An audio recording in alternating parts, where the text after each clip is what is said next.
What's up, guys? Welcome to another video with MTA. It's me, Mr. MTA. All right, in this one we're going to talk about something called composite functions, okay? And that's when you take two functions and kind of like inject one inside another. Uh, and I'll show you what that looks like, okay? So let's solve a few problems so we can get a good feel. So we're asked to find f of g of f of g of x and g of f of x.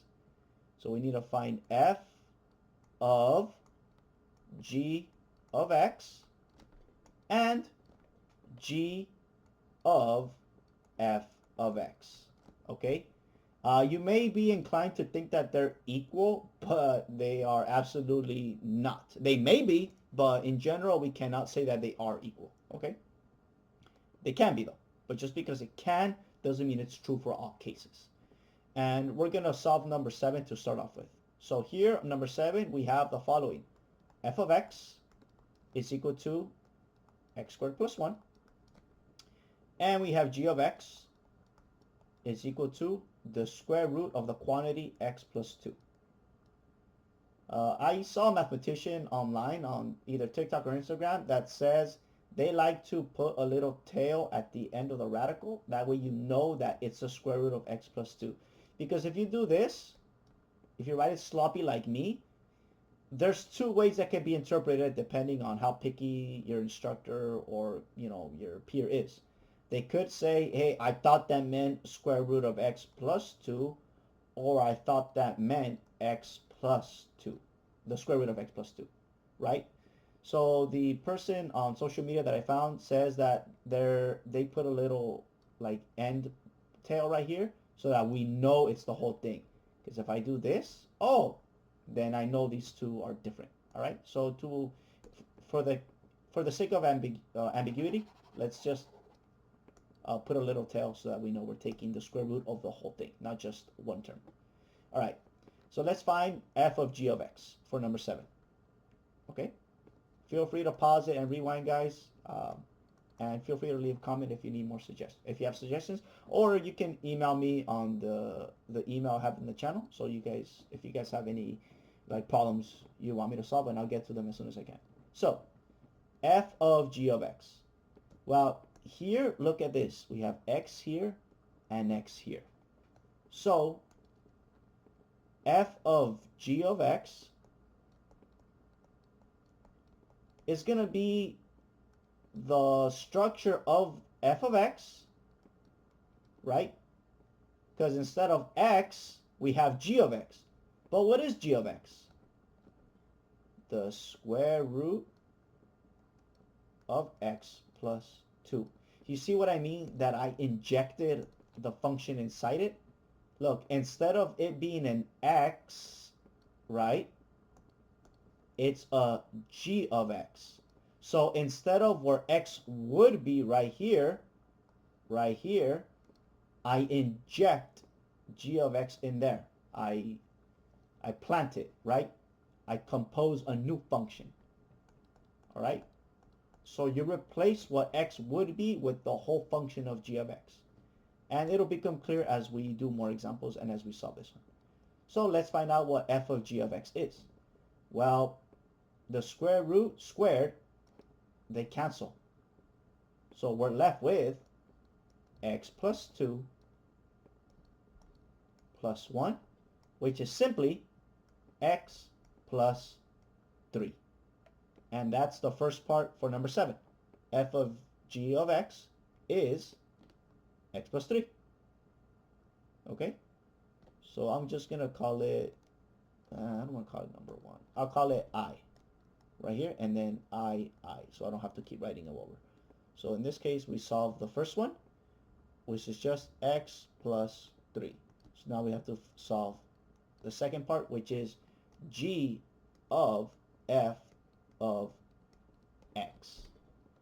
Again, let's follow the structure. Well, what is g of x? Right? G of x, we have it right here. Right here, x. This is g of x, this whole thing.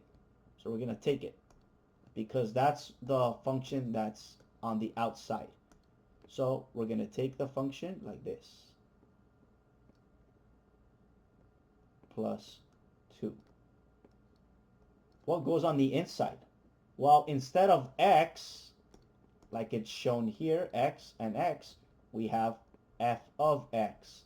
So we have to take f of x and plant it where x would be for g of x. So inside this parentheses, instead of x, like the normal g of x function, we have x squared plus 1. So let's do x squared plus 1, like that. Now we can start solving it. Because they're adding and there's no negative symbols, we can just drop the parentheses inside the radical. So we have x squared plus 1 plus 2, which is equal to the square root of x squared plus 3. And that's the answer. The square root of x squared plus 3. That's the whole answer. And we just solved number 7. Coolness. Let's do another example so we can get more practice. Let's skip to number, let's do number 10. Yeah, let's do number 10. I like it because it has a cubed root on it. All right, so we're given f of x. This is number 10. F of x is equal to the cubed root of x. And g of x is given as a rational function, the quantity x plus 1 divided by x cubed. All right, cool. So let's solve for the first part, which is f of g of x. All right. So f of g of x. All right. So f of g of x is equal to, because f of x is the outside, right? We're going to take f of x, the structure of it, like that. The cube root of x. But instead of x, we have g of x. So we have to do the following. X plus 1 divided by x cubed, just like that. Okay? Now we can simplify this further. This is equal to the cube root of x plus 1 divided by the cube root of x cubed. Sorry, but this bottom one just looks like x3 instead of x cubed, so let me clear that up for everybody. X cubed. I'm really limited in the amount of room I gave myself, so just bear with me, guys. All right, here we go. So now we can simplify this even further. We get the cube root of x plus 1 divided by, well, the cube root of x cubed is simply x. And that's the first part. So the first part is the cube root of x plus 1 divided by x. Now let's solve the second part. This time it's g of f of x. So g of f of x.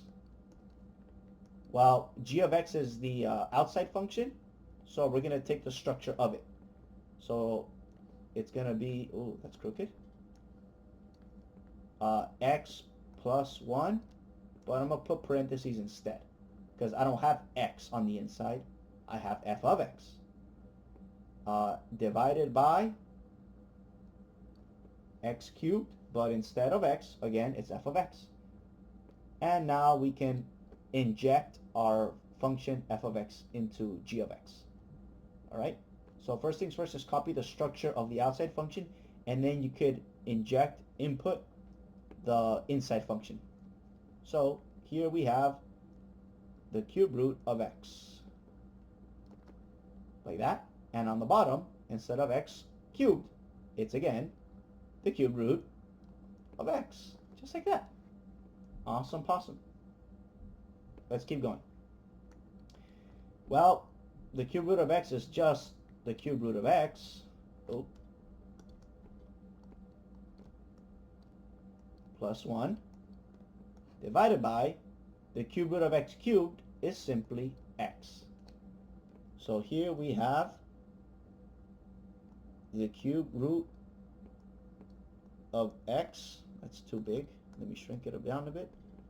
The cube root of x plus 1 divided by x. Notice the difference in the first part and the second part. The plus 1 is outside the radical in the second part, but it's inside the radical in the first part.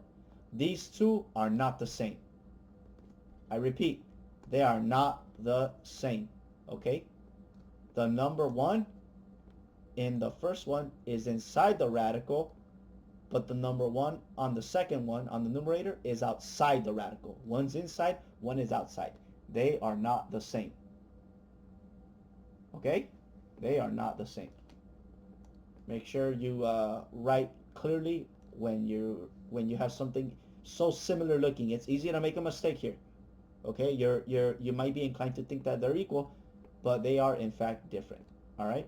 They are in fact different. And I'll show you an example here. Just a quick example before we move on. All right?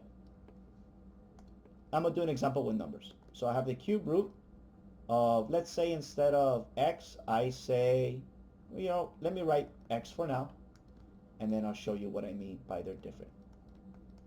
Okay? Let x equal 7. Okay, cool. So the first one is the cube root of 7 plus 1. And this one is the cube root of 7 plus 1. The cube root of a quantity 7 plus 1. And the cube root of 7 plus 1. It's outside, okay? When I say quantity, I mean like parentheses like that. So we're taking of the whole thing. Alright? So let's solve the first one. We get the cube root of 8, which is just equal to 2. Because 2 times 2 times 2 is equal to 8. This one, on the other hand, the cube root of 7, and then adding 1, is different. And I'll show you why. Alright, let's just go to a calculator. Symbol lab. I like that one. So let's take the cube root of 7 plus 1. Our answer is 2.91293 yada yada yada yada yada. 2.91. Let's just go with that one, okay? So here we get this whole thing is equal to 2.91. And 2 is not equal to 2.91. So no, they are not the same. Okay? I'm sure you can find an example where they might be the same, but let's generalize it and say it's not the same. Alright? So just be careful with that. Oops, I erased my note. Nah, no big deal. Alright, let's solve the next one. Let's do number... let's just skip to 13. Because look at that. F of g of h of x. So instead of composing a new function using 2, we're now composing a new function with 3. So here we go. F of x is equal to, I'm doing number 14. Just because I picked it. F of x is x squared plus 1. G of x is equal to 1 over x. And h of x is equal to x plus 3. So we have to find this monstrosity. F of g of h of x. Alright. First, I'm going to focus on the inside one before I even attack, the f. Alright. So first, let's find g of h of x. Okay, we did this earlier with the examples. Let's do that one. And once we find this one, we can plug it into f of x. Right, we can inject it in there. So g of x has the following structure: 1 over x. But instead of x, we have h of x, which is equal to x plus 3. You see that? Remember, x is here, x is here. But I don't have x anymore. I have h of x, so I put h of x in there. Because that's what h of x is. Oh, that's cool. Made a hexagon. Alright? So let's just keep that in mind, alright? Just be careful. Alright? So we now have g of h of x. But I want f of g of h of x. So f of g of h of x, Lord have mercy, say that 10 times fast, is equal to, well, what is the structure of f of x? Well, it's x squared, but instead of x, let me copy the structure of it, and instead of x in here, I'm going to put the composite function I just found right there in there. Okay? So let's do that now. And we have 1 over x plus 3. Just like that. So now we can clean it up a bit. When you square a fraction, let's say like that, 1/2 squared, you just take the fraction and multiply it by itself. In this case, it becomes 1 over 4. Okay? So let's do similar things to this rational expression that's being squared. So 1 times 1 is 1. Alright? Oh, let me show you something cool. So another way you can think about it is like this. 1 squared over 2 squared. Because the square, the power of 2 affects the numerator and denominator. So 1 to the power of 2 is 1, and 2 to the power of 2 is 4. You get the same answer. So we're going to do the same thing here. Let me not skip steps. So 1 squared divided by the quantity x plus 3 squared plus 1.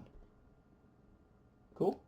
Because this power, you're raising the whole rational expression to the second power.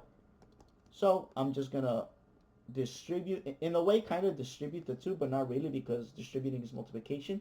This is exponentiation. So I'm going to take the 2 and the square and apply it to the numerator and denominator. Alright? So 1 to the power of 2 is 1. Oh, I forgot this parenthesis. Sorry about that. And I'm just going to leave x plus 3 as a square. X plus 3 squared plus 1. And this is our answer right there.